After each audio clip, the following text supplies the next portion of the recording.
सर्व गावकऱ्यांना सूचित करण्यात येते की बैलपोळ्यानिमित्त आपल्या गावात बक्षीस वितरणाचा कार्यक्रम ठेवलेला आहे. ज्यांचा बैल चांगला सजवलेला असेल त्यांना बक्षीस देण्यात येईल. तरी ज्यांना ज्यांना या कार्यक्रमात भाग घ्यायचा असेल त्यांनी आपापले बैल सजवून शाळेजवळ घेऊन या हो.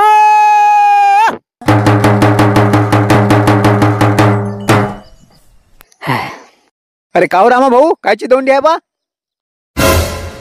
सांगा आता, नड्डा फाळेपर्यंत ओढवलो नाही तर इथंच उभा होता नाही. तरी येले ऐकायला नाही गेलं का लगे? आणि म्हणते कायची दोंडी आहे म्हणते. कायच्या बक्षिसाचा कार्यक्रम आहे रामा भाऊ? खरंच बुवा, यांच्यासारखे जर माणसं असले तर नाही का डोकं फोडायची पायी. ऐकायला येते बरं सगळं. मुद्दामून माणसाला त्रास द्यायचा. शिवलाल भाऊ, ते पोळ्याची दोंडी आहे म्हटलं. जे कोणी चांगला बैल सजून आणल त्याला बक्षीस देण्यात येते. बक्षीस देणार आहे का? आणि कोण देते बक्षीस? आता कोण देते बक्षीस, कोणा ते आपल्याला नाही माहित बुवा. ते सरपंचाने सांगितलं फक्त की जे जे बैल सजून आणल चांगला त्याला बक्षीस देण्यात येईल. तेवढं सांगू राहिलो बा मी.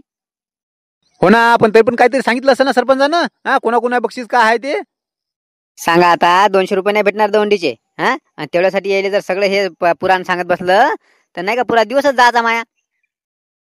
जाऊ द्या, आपलं चाललं जाऊ पुढे. या शिवलाच्या मागं लागायला पडत नाही. याला काही काम नाही राहत. हे फात्या पाळत बसते आपला काहीतरी. हो शिवलाल भाऊ, तुम्ही त्या सरपंचाला विचारा बा कायचं बक्षीस आहे, काय आहे ते. मै दोंडी द्यायची राहील ना. आणि एक तर पोळा आला, उद्याचाच पोळा आहे. तुम्ही एवढे कुठे उपट संघटनेचे अध्यक्ष आहात. तुम्हाला माहित नाही का की गावातलं कायचं बक्षीस आहे, काय आहे ते. बसता आपले हे करत चालू बा मी. मला दोंडी देऊ द्या. रामा भाऊ थांबा ना. बमण्या, रामा भाऊ कसा गेला पळत पाय? राजे शिवलाल भाऊ, ऐकायला आलता सगळं आपल्याला. तरी मजा घेतली तुम्ही त्याची. हो ते जाऊ दे, पण हे बक्षिसाचा कार्यक्रम ठेवला म्हणते काय आपल्याला माहित नाही. ना मग सरपंचाला फोन लावा ना. कार्यक्रम ठेवला म्हणा, आम्हाला काही माहिती नाही केलं. चाल ना, डायरेक्ट त्याच्या घरी जाऊनच विचारून त्याले. चहा पाणी पिऊन येतात त्याच्या इथून. हो चला मग.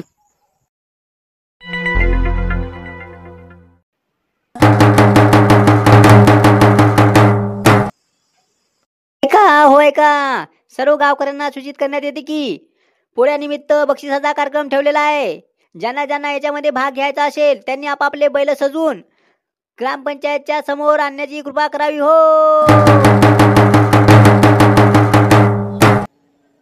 पाटील, कायची दोंडी होई? बैल पोळ्याचं आहे म्हणते काय? काय बैल सजून आणा म्हणते का काय? नाही रे रामा, कायची दोंडी होय? सांगा आता, पहिलेच तर त्या शिवलाल भाऊन बबन भाऊन डोकं खाल्लं. आता हे मोठे बाईच्यावर राहिले. एक ते ऐकायला येत नाही. सांगा तरी कसं? जाऊ द्या, जवळ जाऊन सांगा लागेल तसं, म्हणजे तरी ऐकायला तरी जाईल. अहो मोठे बा, त्या बैल पोळ्याची दोंडी आहे म्हटलं. घोड्याची? कोणत्या घोड्याची?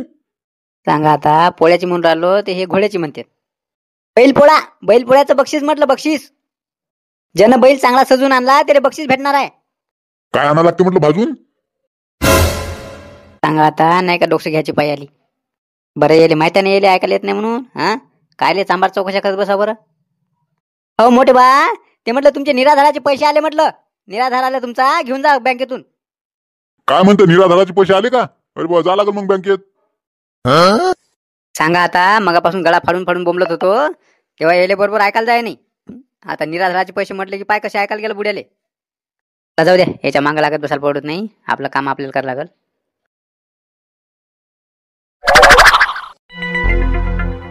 मगाशी ते रामा दोंडी देत होता तेव्हा मी त्याला विचारलं तर ते सांगत होता की ते म्हणे बक्षीस आहे म्हणे. ते म्हणे ज्यानं बैल सजून आणला त्याला बक्षीस भेटते म्हणे. असं सरपंच साहेबांनी सांगितलं म्हणे मला सांगाले. काहीतरी बबनले म्हटलं, बरं म्हटलं सरपंच साहेबांनी आपल्याला सांगितलं असतं म्हटलं.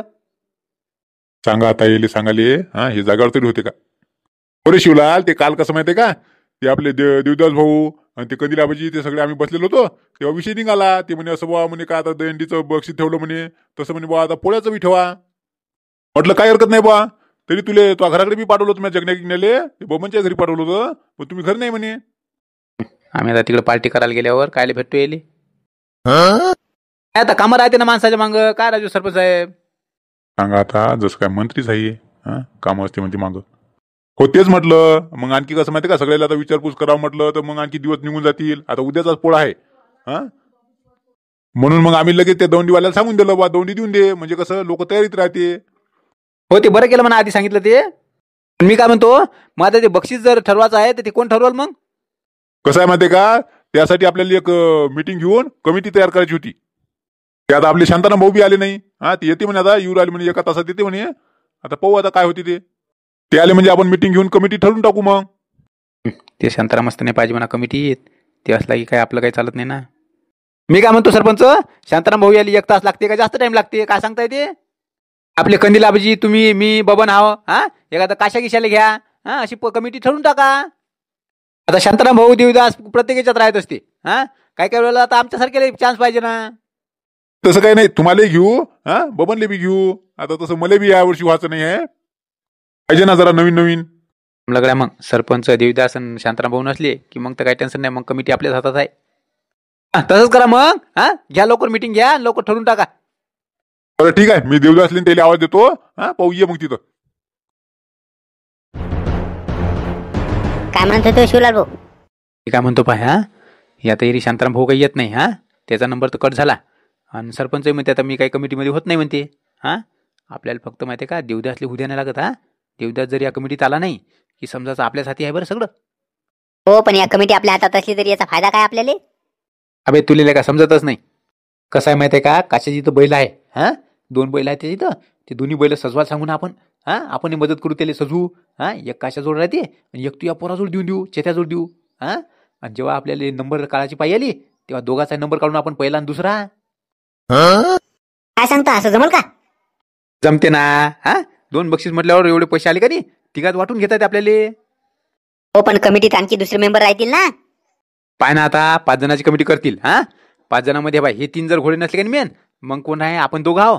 आणि 3 आणखी कोणतरी निवडतील. 3 म्हणजे कोण माहितीये का, कंदील आबाजी, झुमऱ्या, नाही तर मग आपले ते लक्ष्मणला घेतील, नाही तर मारत्याची इच्छा कोणी, नाही तर लाईने पाटील. सांगतो ना, 3 कोणी जरी असले ना याच्यापैकी, त्याच्यातल्या एखाद्याला फोडायला आपल्याला काय उशीर लागते. आपल्याच हातात येते ना सगळं. तर मी काय म्हणतो, आता मी सरपंचाला सांगितलं बबन बी व्हायला तयार आहे म्हणून.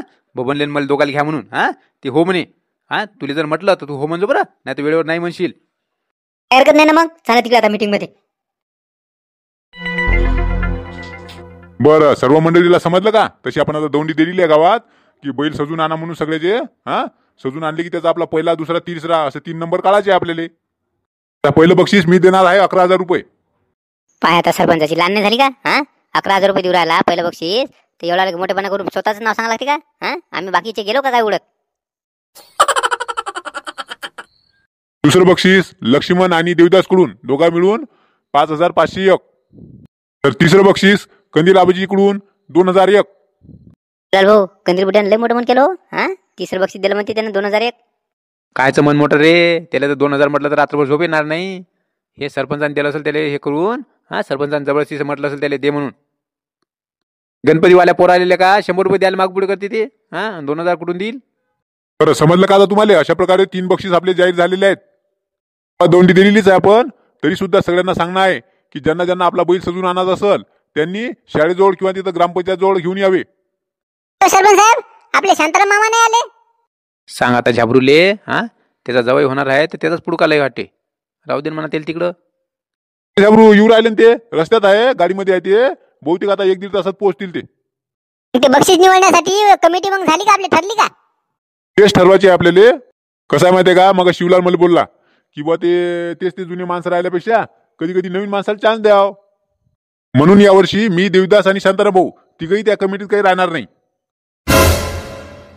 झालं, हे मेन 3 माणसं नाही म्हटल्यावर तर मग तर काय त्या कमिटीचा काही धिंगाणाच होते वाटते. यावर्षी कोण कोण राहील? आता पाहिनं, एक आपला शिवलाल आणि बबन 2 जण. एक आता कंदील आबाजीला चान्स द्यायचा, त्यानं आता एवढं बक्षीस दिलं तिसरं, त्यामुळे आता तेल 1 चान्स. आता आणखी 2 जण पाहिजे आपल्याला. पाहिनं आता तू तर काही होत नाही म्हणतं, मग राहिले कोण आता? मारुती, लायने पाटील, माऊली, लक्ष्मण, किंवा नाही तर मग आणखी देवला गिवला याच्यापैकी एखादा कोण ना कोणी घ्या लागते आपल्याला. मारत्याले लाईने पाटाले मोठेपणा द्यायला लागेल जरसा, म्हणजे त्याच्यातलं एखादा आपल्याकडे वरता येईल.